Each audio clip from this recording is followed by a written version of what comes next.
막 이렇게 어떤 책은 책방송만 막 5-6시간 막 되는 것도 많았는데 이건 좀 그래도 빨리 끝날 것 같아.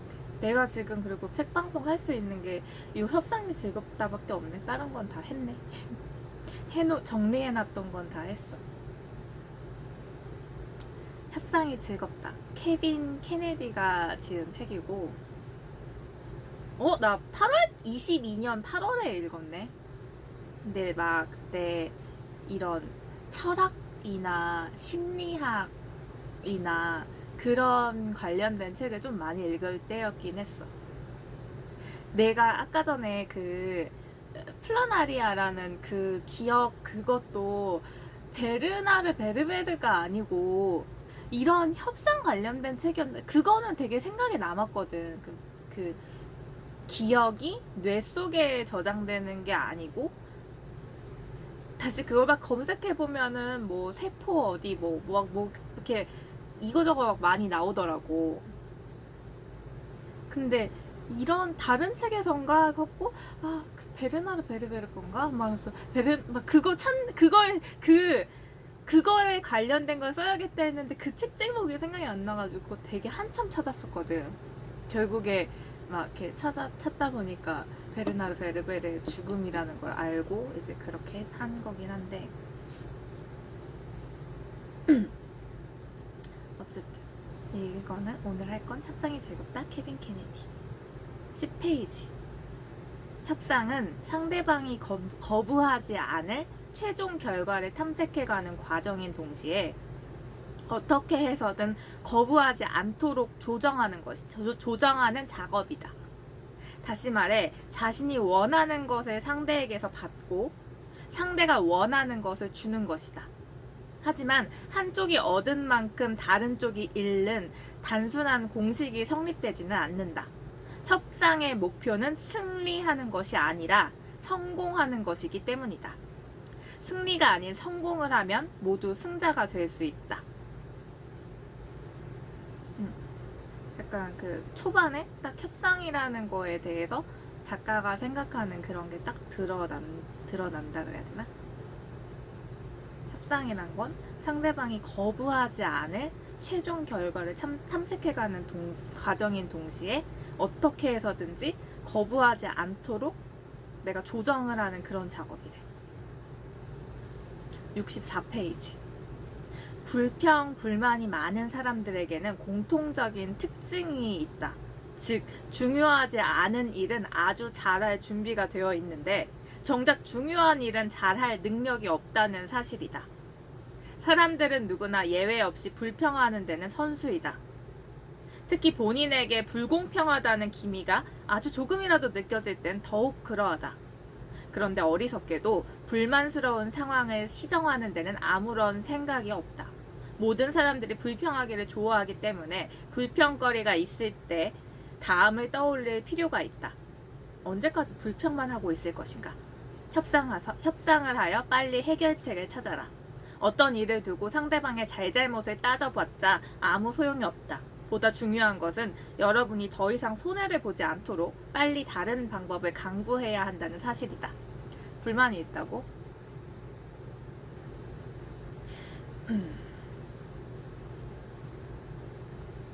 104페이지. 텍사스에는 이런 말이 있다. 비즈니스는 돈이 있는 사람이 경험이 있는 사람을 만나는 것이다. 비즈니스를 통해 경험이 있는 사람은 돈을 벌게 될 테고 돈이 있는 사람은 경험을 얻게 될 것이다. 그러나 항씨가 한 말을 기억하자. 경험만 쌓으려고 텍사스까지 그 먼 길을 온 것이 아니다. 돈도 벌기 위해서다. 203페이지 제15장 사나운 협상가를 다루는 법. 여론을 움직이기 위해서 모든 사람을 다 신경 쓸 필요는 없다. 극단주의자에게는 아무리 말해봤자 소용이 없다. 입장이나 생각이 중간지대인 대다수를 상대로 공략하는 것이 훨씬 효과적이다. 그런데 어리석게도 우리는 우리와 생각이 가장 다른 사람들을 바꿔보자고 달려드는 경우가 많이 있다. 우리가 달려드는 것을 보고 그런 사람들이 태도를 바꿀까? 태도를 바꾸기는커녕 더욱더 강경하게 나올 것이다. 이런 경우 어떻게 해야 할까? 협상의 결과에 영향을 미치는 것은 오로지 다음의 두 가지라는 점을 확실히 하자. 첫째, 사건의 쟁점. 둘째, 교환의 원칙. 아주 까다로운 상대를 만났다고 치자. 왜 그 사람은 까다로운 걸까? 첫 번째 유형은 까다롭게 굴면 원하는 것을 얻을 수 있다는 생각에 습관적으로 그렇게 행동하는 사람들이다. 이들은 여러분에게 겁을 줘서 원하는 것은 무엇이든 철저히 얻어낸다. 두 번째 유형은 여러분에게 당한 경험이 있다고 믿어서 이번에는 호락호락 넘어가지 않겠다는 사람들이다. 첫 번째 유형과 두 번째 유형의 사람들은 구분할 필요가 있다. 전자는 습관적으로 그렇게 되는 사람들이고 후자는 자신들이 오히려 피해자라고 여기는 사람들이다. 협상을 할 때 사건의 쟁점을 따져서 누가 옳고 그른지를 판단하는 작업은 무척 중요하다. 쟁점을 정확히 파악하기 위해서는 열을 내기보다 우선 상대의 이야기를 잘 들어야 한다.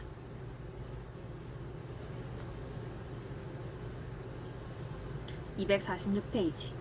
계약이 다 끝나고 난 이후에 되돌아보는 것은 의미가 없다. 각종 모임에 가면 남이 한 일을 두고 그때 그렇게 하지 그랬어 라고 얘기하는 얘기하는 똑똑한 사람들을 많이 만날 수 있다. 그런 이야기를 듣고 지나간 일을 두고 후회하는 것은 아무 소용이 없다. 오직 앞일을 예견하는 통찰력이 중요할 뿐이다. 근데 그러니까 뭐 무슨 얘기해주면은 이렇게 하지 뭐 나한테 연락하지 약간 그런 거 있잖아. 이미 지나가서 뭐 어떻게 할 수도 없는데 나한테 연락했으면 이렇게 됐을 텐데 바보 이렇게 하지 저렇게 하지.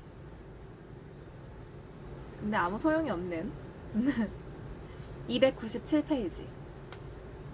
상대방이 협상의 여지가 없다고 해도 포기해서는 안 된다.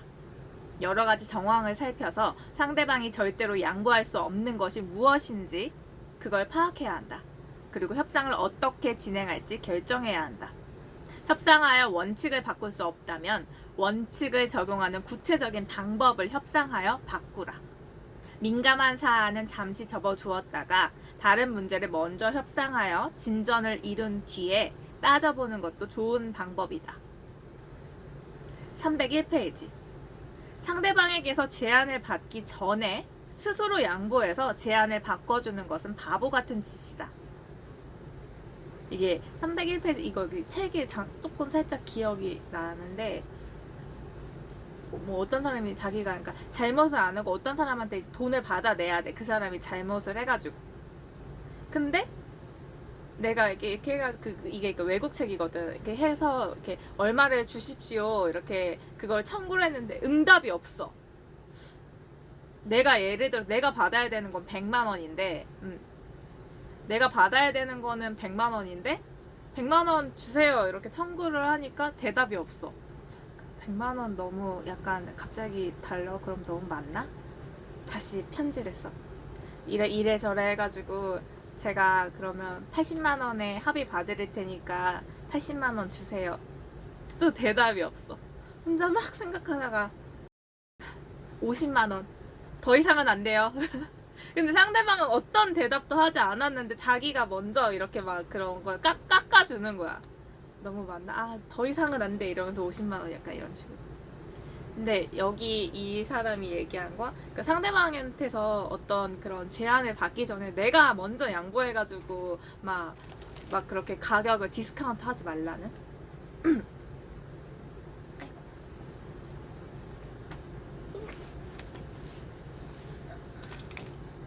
그리고 이 책에서 나왔던 건가?